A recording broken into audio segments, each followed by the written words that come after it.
श्लोक महला पहला। सिमल रुख सरायरा अत दीरग अत मुचे। होए जे आवे आस कर जाए निरासे किते। फल फिके फुल बक बके कम न आवे पते। मिठत नीवी नानका गुण चंगियाइयां तते। सबको निवै आपको पर को निवै न कोय। धर तराजू तोलिए निवै सो गौरा होए। अपराधी दूना निवे जो हंता मेरे गाए। शीस निवाइए क्या थिए जा हृदय को सुधे जाए। आसा दीवार दी इस महान रचना दी ये 14वीं पौड़ी, जिस दे नाल उच्चारण कीते हुए साहिब श्री गुरु नानक देव जी महाराज दे पावन 2 श्लोक। प्रथम श्लोक दे मनुख दी उस महान भुल, उस महान औगण का जिक्र करते हैं जिस विच करीबन करीबन अज सारा जगत ग्रसिया होया है। मनुख दा मूल औगण है हौमे रोग मानुख को दीना। काम रोग मैगल ब्रसकीना। दृष्ट रोग पचमुए पतंगा। नाद रोग खप गए कुरंगा। जो जो दीसे सो सो रोगी। रोग रहत मेरा सतगुरु जोगी। मनुख दा जड़ा मूल रोग है वो है अहंकार। हाथी दा मूल रोग है काम। पतंगे दा मूल रोग है दृष्ट रोग। उदा सारा औगण दृष्टि ते खड़ा है। भौरे दा सारा औगण नासका ते खड़ा है और हाथी दा सारा औगण खलड़ी ते खड़ा है। मनुख दा सारा औगण मनुख दी सोचनी ते खड़ा है, मनुख दे मन ते खड़ा है। मनुख दा जिहड़ा सूक्ष्म इंद्रा मन है, इस ते ही मनुख दा जिहड़ा मूल औगण है आहंग भाव। मैं हां मैं होवां, दूजा नहीं होना चाहिए। दूजा अगर है भी तो वह मेरे कोल दबे होए होवे, मेरे पैरां दे थल्ले होवे, मेरी सिर दी बराबरी ते ना होवे और मेरे सिर नालों उच्चा ते बिल्कुल ही नहीं चाहिए। मनुख दी ये मूल मंग है और हर वक्त जो भी होवे वो मेरे पैरां दे थल्ले होवे। अगर कोई उठिया भी है तो उसकी बुलंदी मेरे सिर तक होवे। मेरे सिर तो उच्चा कोई भी नहीं होना चाहिए। जब मेरे सिर तो कोई उच्चा होवे उदा सिर कलम कर दिता जाए, उदे सिर नू दबा दिता जाए। गरज के मनुख दी इसे आहंग बिरती तो पता नहीं कितने सिर कट्टे जाते ने, कितने सिर दबाए जाते ने। रोज पृथ्वी ते बेशुमार सिरां नू दबाया जाता है, बेशुमार सिर कतल करके परे सुट दिते जाते ने। किहड़े सिर जो बराबरी ते आन या उच्चा उठण की कोशिश करन। मनुख अपना सिर उच्चा करना चाहता है, दूजियां दे सिर नीवें ही करना चाहता है। और ये मनुख दी जन्म तो और युगां के अंत तो मंग चली आ रही है। मूल औगण आहंग भाव। दूजियां दा सिर नीवा, मेरा सिर उच्चा। ते मंग अंदर हर एक दी यही है, मेरा सिर उच्चा होवे, मेरा सिर उच्चा होवे, मेरा सिर उच्चा होवे। और कोई सिर अगर है बाकी तो मेरे पैरां थल्ले चाहिए ने, नीवें चाहिए ने। इस वास्ते जिसको जितनी ज्यादा ताकत आंदी है वो दूजियां दे सिर कुचलदा है या कटदा है। इस पृथ्वी दे उत्ते पता नहीं कितने सिर कट्टे जा चुके ने, कितने सिर कुचले जा चुके ने, कितने सिर दबाए जा चुके ने। और सिलसिला ये जारी है, खत्म नहीं होया। साहिब श्री गुरु नानक देव जी महाराज इस पावन पवित्र श्लोक दे गुणां दा मूल गुण दसदे ने ते औगुणां दा मूल औगुण दसदे ने। सिरमौर औगुण की है? अहंग भाव। अगर अहंकार है, सिरमौर औगुण है, तो फिर कुदरती गल है निर्माणता सिरमौर गुण होवेगी। तो साहिब कहते ने मिठत नीवी नानका गुण चंगियाइयां तत्। चंगियाइयां दा तत् निचोड़ मूल मिठत नीवी, निर्माणता और मिठास, बोलां दे च मधुरता और जीवन वर्तनी दे च निर्माणता। अगर जीवन दे च सोचनी दे च निर्माणता है तो बोलां दे च मधुरता होगी। अगर सोचनी दे च मन दे च अहंग भाव है तो बोलां दे च कठोरता होगी, बोलां दे च सख्ती होगी। और कठोर बोल ते हिंसा करते ने, कठोर बोल दूजे नूं चोट पहुंचाते ने। कठोर बोल बोलन वाला महाराज कहते ने उत्ते वास्तविक मूर्ख ही हुंदा है। फिक्का मूर्ख आखिए पाना लै सजाए। सतगुरुदेव जी महाराज फरमान करते ने मिठत नीवी नानका गुण चंगियाइयां तत्। तमाम दैवी गुणां दी चंगियाइयां दा तत् की है? मिठास, बोलां दे च मिठास और सोचनी दे च निर्माणता।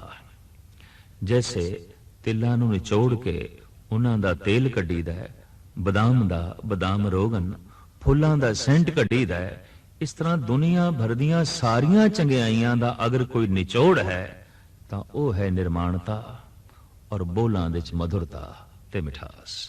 संबंध टुटदे ने कठोर बचनां नाल।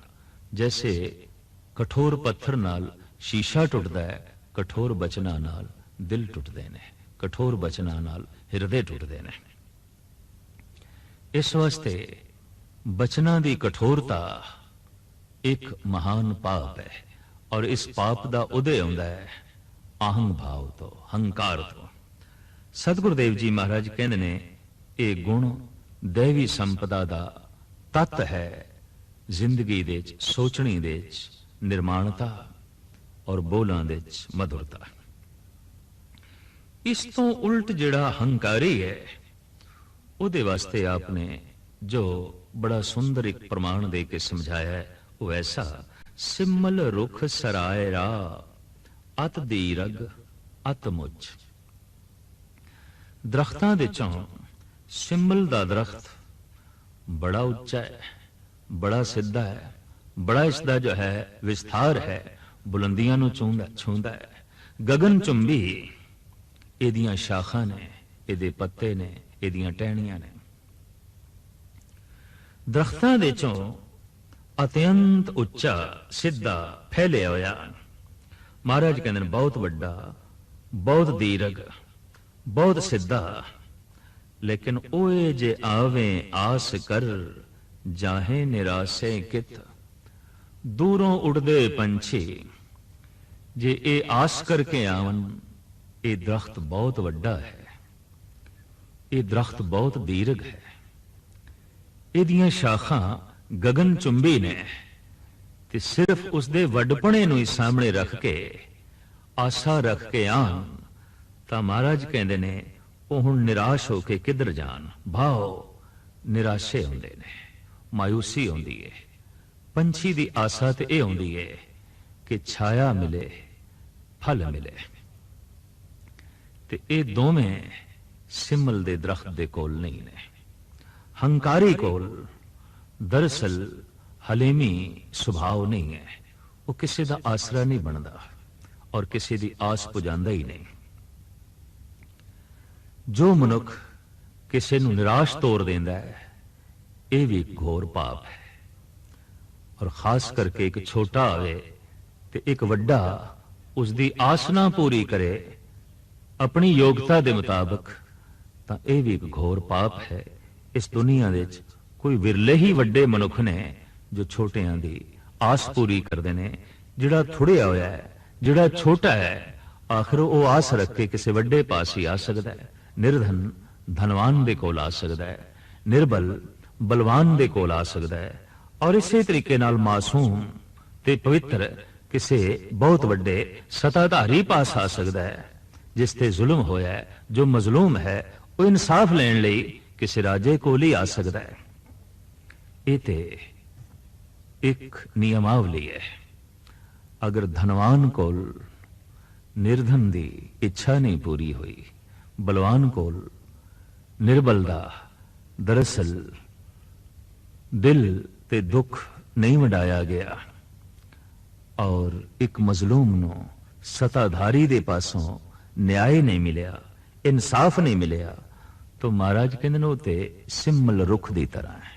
उच्चा जरूर है, वड्डा जरूर है, दीर्घ जरूर है, फैलिया होया जरूर है, दरख्तां दी सब तो बुलंद है, लेकिन किसी दा आसरा नहीं है, किसी दी ढारस नहीं बनांदा, किसी दा सुख दा बायस ये नहीं बनता।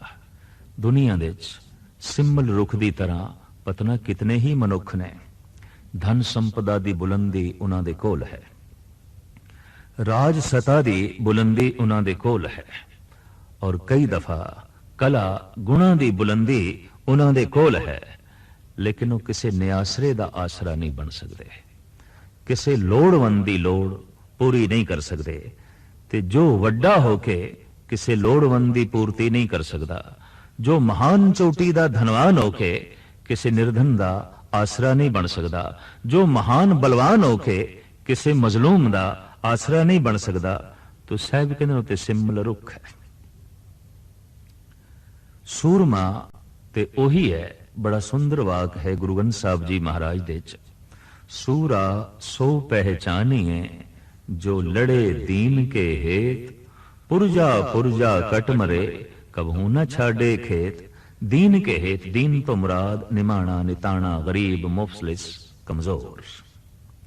सूरमा ओ है जो किसी कमजोर दी बां पकड़े, और जालिम ओ है जो किसी कमजोर दियां बावां तोड़ देवे, कट देवे।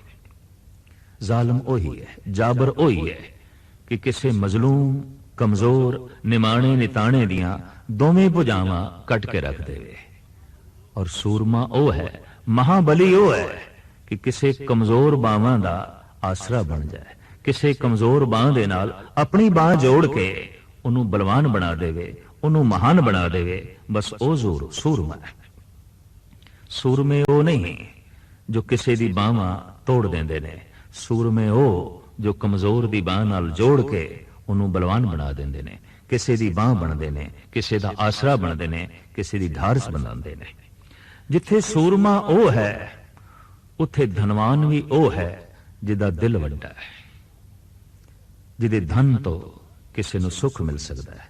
गुणवान भी ओही वड्डा है जो अपने गुणां ਨੂੰ ਵੰਡਦਾ है, तकसीम करता है, होर भी कईयां दी झोली दे गुणां ਨੂੰ ਪਾਉਂਦਾ है। गुणवान होके अगर गुण नहीं वंड रहा, धनवान होके अगर निर्धन दा आसरा नहीं बन रहा, ते बलवान होके किसी कमजोर दी बां नहीं पकड़दा, तो महाराज कहते हैं सिमल रुख दी तरह है। ना वो गुणवान है, ना वो धनवान है, ना ही वो बलवान है, वो तो सिमल रुख दी तरह है। उच्चा जरूर है, फैलिया होया जरूर है, पसरिया होया जरूर है, लेकिन ओए जे आवे आस कर जाए निरासे कित। वो जो आस करके आए ने फल दी, छाया दी, आसरे दी, वो हुण निराश होके किथे जान, भाव निराश ही जाणगे। इस सिमल रुख पासों उन्हां दी इच्छा दी पूर्ति हो नहीं सकती। साहिब कहंदे ने फल फिक्के फुल बक बके कम न आवे पत।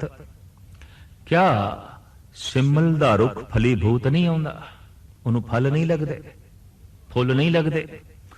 वो जो आउंदे ने वो पंछी जो निराश चले जाते ने, क्या ये फलीभूत नहीं आउंदा? क्या इहदे कोल फल नहीं? क्या इहदे कोल फुल नहीं? दरख्त दे फल ने, दरख्त दे फुल ने, मनुख कोल भी फुल ने, ਮਨੁੱਖ ਕੋਲ ਵੀ ਫਲ ਨੇ। ਮਨੁੱਖ ਦਾ ਫਲ ਹੈ ਉਹਦੀ ਔਲਾਦ, ਸਰੀਰ ਦਾ ਫਲ ਹੈ, ਤਨ ਦਾ ਫਲ ਹੈ। ਔਲਾਦ ਇਹ ਮਨੁੱਖ ਦਾ ਫਲ ਹੈ। ਔਰ ਅਗਾਂਹ ਚਲ ਕੇ ਪੋਤਰੇ, ਪੁੱਤਰ, ਪੋਤਰੇ, ਇਹ ਤਰ੍ਹਾਂ ਤਰ੍ਹਾਂ ਦੇ ਫਲ ਨੇ ਫੁੱਲੇ ਹੋਏ। ਧਨ ਸੰਪਦਾ ਇਹਦੇ ਪੱਤੇ ਨੇ, ਇਹਦੀਆਂ ਟਹਿਣੀਆਂ ਨੇ। ਪਰ ਮਹਾਰਾਜ ਕਹਿੰਦੇ ਨੇ ਫਲ ਫਿੱਕੇ ਫੁੱਲ ਬਕ ਬਕੇ ਕੰਮ ਨਾ ਆਵੇਂ ਪੱਤ। ਜਿਹੜਾ ਫਿੱਕਾ ਬੰਦਾ ਹੈ, ਹੰਕਾਰੀ ਬੰਦਾ ਹੈ, ਉਹਦੀ ਔਲਾਦ ਵੀ ਫਿੱਕੀ ਹੈ, ਉਹਦੀ ਔਲਾਦ ਵੀ ਅਹੰਕਾਰੀ ਹੈ। ਉਹਦੇ ਪੁੱਤਰ ਪੋਤਰੇ ਵੇ, ਉਹਦੇ ਫਲ ਤੇ ਫੁੱਲ ਵੀ ਫਿੱਕੇ ਨੇ, ਕਿਸੇ ਕੰਮ ਦੇ ਨਹੀਂ। ਨਾ ਉਹਦੇ ਪੁੱਤਰ ਕਿਸੇ ਦਾ ਸਹਾਰਾ ਬਣਦੇ ਨੇ, ਨਾ ਉਹਦੇ ਪੋਤਰੇ ਕਿਸੇ ਦਾ ਸਹਾਰਾ ਬਣਦੇ ਨੇ। ਕੰਮ ਨਾ ਆਵੇਂ ਪੱਤ, ਉਹਦੀ ਧਨ ਸੰਪਦਾ ਵੀ ਕਿਸੇ ਕੰਮ ਨਹੀਂ ਆਉਂਦੀ। ਉਹ ਜੋ ਪੱਤੇ ਨੇ, ਉਹ ਜੋ ਸ਼ਾਖਾਂ ਨੇ, ਉਹ ਜੋ ਸਾਰਾ ਪਸਾਰਾ ਹੈ, ਉਹ ਵੀ ਕਿਸੇ ਨਿਆਸਰੇ ਦੀ ਆਸ ਨਹੀਂ ਪੁਜਾਂਦਾ, ਕਿਸੇ ਨਿਮਾਣੇ ਦਾ ਮਾਣ ਨਹੀਂ ਬਣਦਾ, ਕਿਸੇ ਨਿਤਾਣੇ ਦੀ ਓਟ ਨਹੀਂ ਬਣਦੀ। ਮਹਾਰਾਜ ਕਹਿੰਦੇ ਨੇ ਇਸ ਤਰ੍ਹਾਂ ਦਾ ਧਨਵਾਨ, ਇਸ ਤਰ੍ਹਾਂ ਦਾ ਬਲਵਾਨ ਬੰਦਾ ਬਸ ਸਿੰਮਲ ਰੁੱਖ ਦੀ ਤਰ੍ਹਾਂ ਹੈ। ਫਲ ਫਿੱਕੇ ਫੁੱਲ ਬਕ ਬਕੇ ਕੰਮ ਨਾ ਆਵੇਂ ਪੱਤੇ, ਮਿੱਠਤ ਨੀਵੀਂ ਨਾਨਕਾ ਗੁਣ ਚੰਗਿਆਈਆਂ ਤਤ। ਜਿਸ ਦਰਖਤ ਨੂੰ ਮਿੱਠੇ ਫਲ ਲੱਗਦੇ ਨੇ, ਸਵਾਦਲੀ ਫਲ ਲੱਗਦੇ ਨੇ, ਝੁਕ ਜਾਂਦਾ ਹੈ, ਫਲਾਂ ਦੇ ਸਮੇਤ ਝੁਕ ਜਾਂਦਾ ਹੈ। ਔਰ ਝੁਕਣਾ ਇਸ ਗੱਲ ਦਾ ਸਬੂਤ ਹੈ, ਕੋਈ ਆਸਾਨੀ ਦੇ ਨਾਲ ਫਲ ਤੋੜ ਸਕੇ, ਕੋਈ ਆਸਾਨੀ ਦੇ ਨਾਲ ਛਾਂ ਦਾ ਆਨੰਦ ਮਾਣ ਸਕੇ। ਬਹੁਤ ਹੰਕਾਰੀ ਬੰਦਾ ਹੈ, ਉਹਦੇ ਅੱਗੋਂ ਤੇ ਮਨੁੱਖ ਪ੍ਰਾਰਥਨਾ ਵੀ ਨਹੀਂ ਕਰ ਸਕਦਾ, ਉਹਦੇ ਨਾਲ ਤੇ ਸੰਬੰਧ ਜੁੜਦਾ ਹੀ ਨਹੀਂ। ਪਰ ਜਿਹੜਾ ਝੁਕ ਕੇ ਜ਼ਮੀਨ ਦੀ ਤਰਫ ਆ ਗਿਆ ਹੈ, ਉੱਥੇ ਤੱਕ ਬੰਦੇ ਦੇ ਹੱਥ ਪਹੁੰਚ ਜਾਂਦੇ ਨੇ। ਜਿਹਦੇ ਕੋਲ ਨਿਰਮਾਣਤਾ ਹੈ, ਮਿਠਾਸ ਹੈ, ਉੱਥੇ ਹਰ ਇੱਕ ਦੀ ਪਹੁੰਚ ਹੋ ਜਾਂਦੀ ਹੈ, ਹਰ ਇੱਕ ਨੂੰ ਢਾਰਸ ਵੱਜਦੀ ਹੈ, ਹਰ ਇੱਕ ਸੋਚਦਾ ਹੈ ਇਹਦੇ ਕੋਲ ਚਲੇ ਜਾਈਏ। ਕਿਉਂ ਕਿ ਫਲਾਂ ਨਾਲ ਲਦਿਆ ਹੋਇਆ, ਮਿੱਠੇ ਫਲਾਂ ਨਾਲ ਲਦਿਆ ਹੋਇਆ ਇਹ ਦਰਖਤ ਝੁਕ ਜਾਂਦਾ ਹੈ, ਹਰ ਇੱਕ ਦਾ ਹੱਥ ਪਹੁੰਚਦਾ ਹੈ। ਵਾਸਤਵਿਕ ਧਨਵਾਨ ਉਹੀ ਹੈ ਜੋ ਧਨ ਪਾ ਕੇ ਝੁਕ ਗਿਆ ਹੈ। ਗੁਣਵਾਨ ਉਹੀ ਹੈ ਜੋ ਗੁਣਵਾਨ ਹੋ ਕੇ ਝੁਕ ਗਿਆ ਹੈ। ਔਰ ਸਤਾਧਾਰੀ ਤਾਕਤਵਰ ਬਲਵਾਨ ਉਹੀ ਹੈ ਜੋ ਬਲ ਸ਼ਕਤੀ ਪਾ ਕੇ ਝੁਕ ਗਿਆ ਹੈ। ਜਿਹਦਾ ਬਲ ਕਿਸੇ ਕਮਜ਼ੋਰ ਨੂੰ ਕੁਚਲਣ ਲਈ ਹੈ, ਜਿਹਦਾ ਧਨ ਸ਼ੂਮਪਣੇ ਦੀ ਚਾਰ ਦੀਵਾਰੀ ਦੇ ਜੋ ਹੈ ਬੰਦ ਹੈ, ਤੇ ਜਿਹਦੇ ਗੁਣ ਕੇਵਲ ਆਪਣੇ ਹੀ ਲਈ ਨੇ, ਵੰਡਣਾ ਨਹੀਂ, ਬਸ ਉਹ ਤੇ ਸਿੰਮਲ ਰੁੱਖ ਦੀ ਤਰ੍ਹਾਂ ਉਹਦੀ ਹੋਂਦ ਬੇਫਸੂਲ ਹੈ।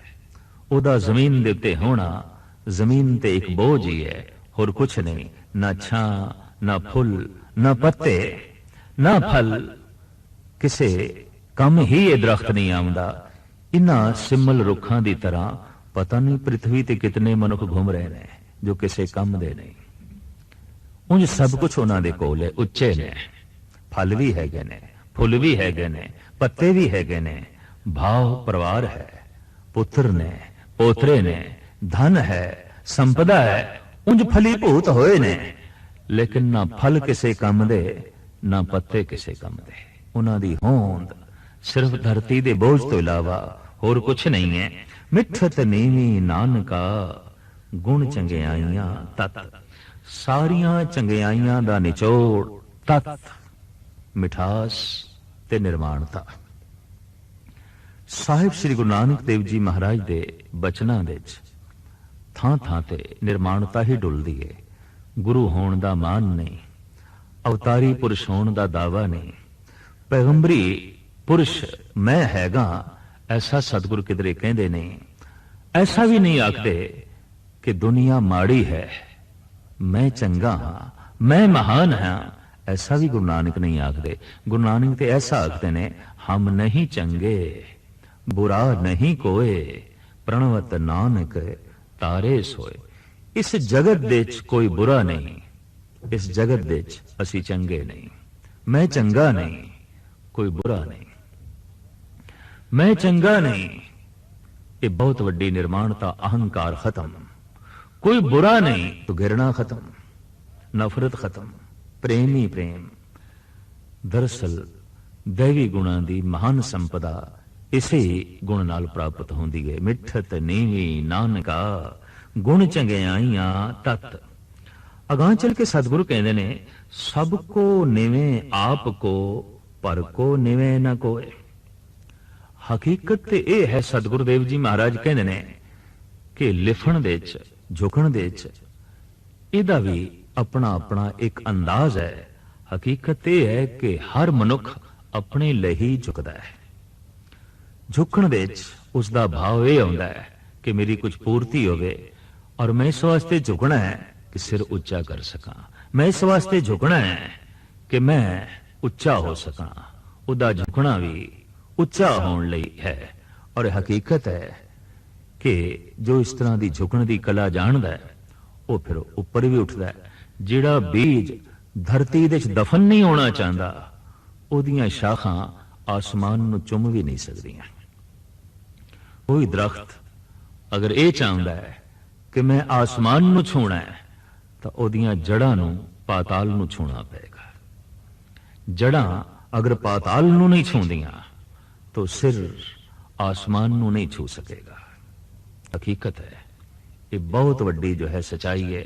बहुत उच्चे उच्चे दरख्तां दीयां जड़ां बहुत गहरियां पाताल दे छुंदियां ने। दुनिया दे च ओही महान मनुख होए ने, ओही उच्चे मनुख होए ने जिहड़े झुके ने, और जितने ज्यादा झुके ने उतने ज्यादा उच्चे होए ने। महाराज कहंदे ने, असली गल ते यह है कि हर बंदा अपने लिए झुकदा है। सबको निवें आप को, पर को निवें न कोय।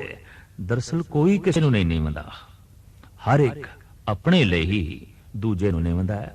अपनी होंद नूं सामने रख के, अपना स्वार्थ ही सामने रख के बंदा झुकदा है। पर हकीकत यह है, धर तराजू तोलिए निवें सो गौरा होए। तराजू नाल तोल के वेखिए, जिहड़ा पलड़ा झुक गया वो भारी है, वो महान है, वो वड्डा है। जिहड़ा पलड़ा झुक गया उहदे च वस्तु ज्यादा है, उहदी होंद ज्यादा है, वो भारा है। दरअसल झुकण नाल ही मनुख महान होंदा है। इस वास्ते धार्मिक दुनिया दे च सजदे महान हो गए। धार्मिक दुनिया दे च सजदा उत्तम कर्म हो गया। मत्था टेकना एक महान रस्म प्रचलित होई इस्लाम दे च, ते बार बार सजदा करना, नमाज दे च बार बार मत्था टेकी जाना, इहदी बहुत वड्डी महानता हो गई। और ये बार बार दा झुकना मैं इसलिए है कि ऐ बंदे तू झुक, निर्वाणता सिख, गरीबी सिख। तेरा सिर ताई आकाश नूं छू सकेगा, पहले जमीन नूं छूवे, पहले थल्ले झुके। तो महाराज कहने, धर तराजू तौलिए निवें सो गौरा होए। अपराधी दूणा निवें जो हंता मिर्गा है।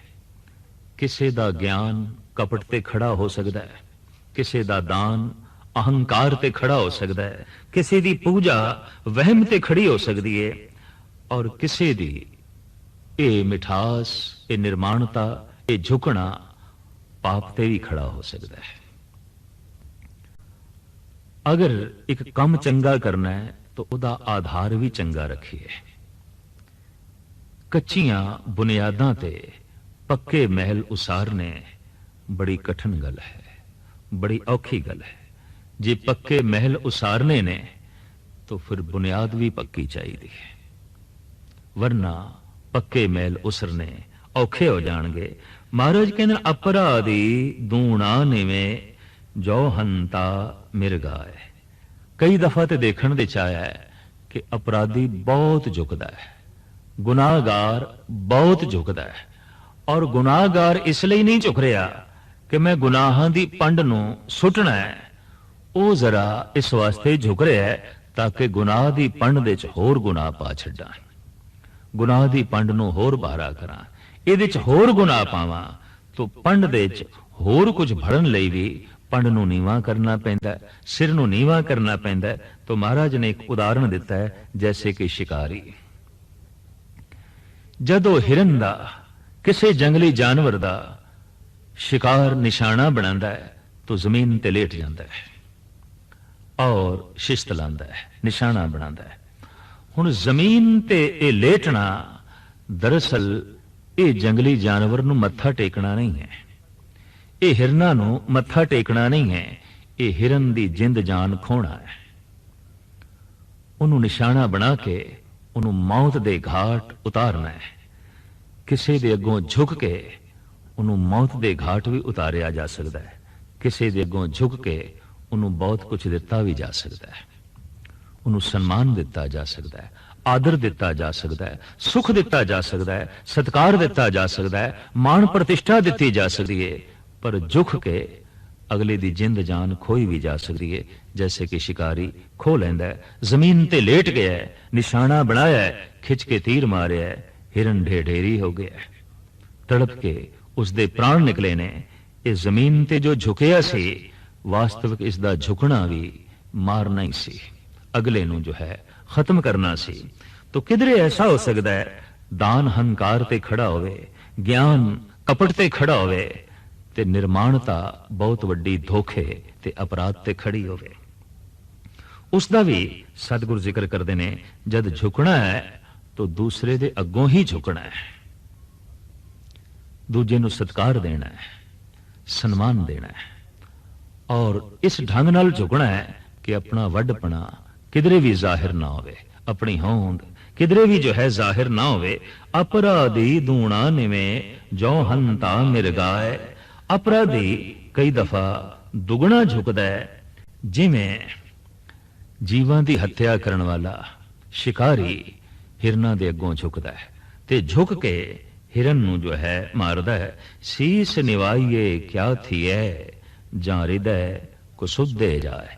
इस तरह का सिर झुकाना की मैंने रखदा है जद हिरदा झुकिया ही नहीं, मन झुकिया ही नहीं। सिर जमीन ते है, हिरदा आसमान ते है। सिर जमीन ते झुक रहा है, मन आसमान दियां बुलंदियां नूं छू रहा है। महाहंकार महाकठोरता सिर्फ सिर निवें है। तो महाराज कहते ने इस तरह का सिर झुकना बेमैनी है। शीस निवाइए क्या थिए जां हृदय कुसुदे जाए। सिर झुकया है ते मन झुकया है, ऐसा मनुख सब तो उत्तम है। ऐसा मनुख इस गल का सबूत है, ये फलदार दरख्त है। लोगों नूं इस तो मिठास मिलेगी, रस मिलेगा, आनंद मिलेगा। यकीन जानो कि दुनिया दे अगर जगत नूं किसी ने दिता कुछ तो मिठत नीवी नानका गुण चंगियाइयां तत। इस तरह का चंगियाइयां दा तत जिन्हां कोल सी, मिठास ते निर्माणता उन्होंने ही दिता है, उन्होंने लोगों दीयां झोलियां भरियां ने।